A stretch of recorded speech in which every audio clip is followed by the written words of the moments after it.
Mexico city থেকে ১৭ mile দক্ষিণে জোকিমিলকো জেলায় রয়েছে ভয়ঙ্কর এক পুতুলের দ্বীপ। চারদিক জুড়ে নীল জলরাশির মাঝে সবুজে ঘেরা এই দ্বীপ। ইংরেজিতে একে the island of deaths doll বলা হয়। দূর থেকে দেখলে এই দ্বীপটিকে আপনার মন ভরে যাবে, অথচ কাছে গেলেই গায়ের লোম দাঁড়িয়ে যাবে, কারণ দ্বীপটির প্রত্যেকটি গাছে আছে বীভৎস চেহারার পুতুল ঝোলানো। দ্বীপটিকে ঘিরে ছড়িয়ে রয়েছে অসংখ্য কিংবদন্তি। কথিত আছে এই দ্বীপে পুতুল নিয়ে খেলা করছিল ৩ মেক্সিকান শিশু। খেলার ছলে তারা পুতুলের বিয়ে দেয়। খেলার সময় হঠাৎ একটি শিশু উধাও হয়ে যায়। অনেক খোঁজাখুঁজির পর তার পাশে একটি খালে সেই শিশুটির মৃতদেহ পাওয়া যায়। সেই থেকে সাধারণ মানুষের কাছে এই দ্বীপটি হয়ে ওঠে একটি ভয়ঙ্কর দ্বীপ, এবং লোকমুখে প্রচলিত হয়ে আসছে এই দ্বীপকে ঘিরে নানা কাহিনী। এই পুতুলগুলো দ্বীপে এমনি এমনি আসেনি। ডন জুলিয়ান সান্তানা নামে এক লোক ১৯৫০ সালের দিকে এই দ্বীপটিকে ধ্যান করার জন্য বেছে নেন। তার কাছে নাকি মৃত শিশুটির আত্মা আবদার করেছিল যে অনেক পুতুল এনে দ্বীপটির চারপাশে টানিয়ে দেওয়ার জন্য। এরপরই জুলিয়ান তার আশ্রমের চাষের সবজির বিনিময়ে মানুষের কাছ থেকে নষ্ট পুতুল সংগ্রহ করতে থাকেন এবং দ্বীপের নানা জায়গায় টানিয়ে দিতেন। এইভাবে দ্বীপের প্রত্যেকটি গাছে পরিত্যক্ত বাড়ি ঝুলে আছে পুতুলের দেহগুলি। অনেকে মনে করেন এই সবই জুলিয়ানের মন গড়া কাহিনী। দীর্ঘ ৫০ বছর ধরে তিনি এই দ্বীপে একাকী বসবাস করেছেন। মেক্সিকান পরিচালক এমিলিও একটি মারিয়া ক্যান্ডেলিয়া চলচ্চিত্রের অবস্থান হিসেবে এই জায়গাটির ব্যবহার করেছিলেন।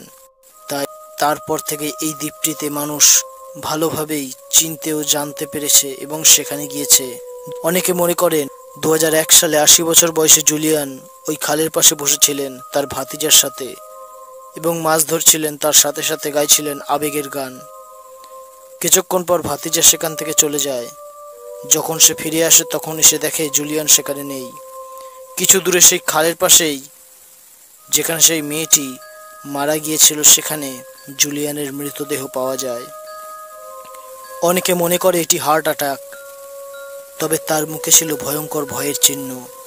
এবং কিভাবে তাকে হত্যা করা হয়েছিল, হ্যাঁ, হত্যা বলছে এই কারণে যে যদি কোনো অকারণবশতই সে মারা যেত তাহলে তা সম্পূর্ণ বোঝা যেত, কিন্তু এক রহস্যময়ভাবে তাকে হত্যা করা হয়েছে।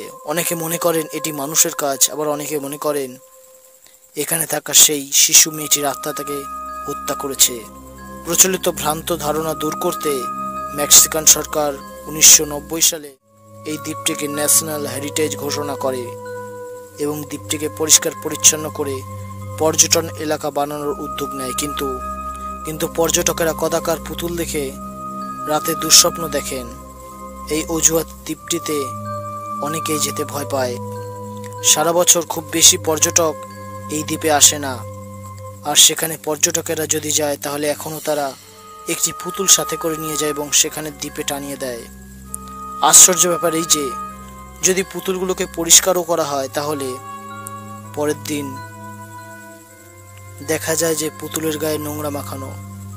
অনেকে মনে করে থাকেন এই পুতুলগুলি জীবন্ত। তারা রাতের বেলা একে অপরের সাথে কথা বলে ফিসফিস করে। পর্যটকেরা অনেকে জানিয়েছেন এই জায়গাটি অত্যন্ত গা ছমছমে। পর্যটকেরা বলেছেন যখন তারা এই দ্বীপটিতে হাঁটছেন যেন মনে হচ্ছে পেছনে কেউ কথা বলছে, এবং পুতুলগুলোর দিকে তাকিয়ে থাকতে থাকতে তাদের মনে হয়েছিল এই পুতুলগুলি অবশ্য জীবন্ত, মৃত নয়। কিন্তু ২০০১ সালে জুলিয়ানের মৃত্যুর পর এই দ্বীপটি পর্যটকের সংখ্যা আরও কমে এসছে। বন্ধুরা, আপনি কি যেতে চাইবেন মৃত পুতুলের দ্বীপে?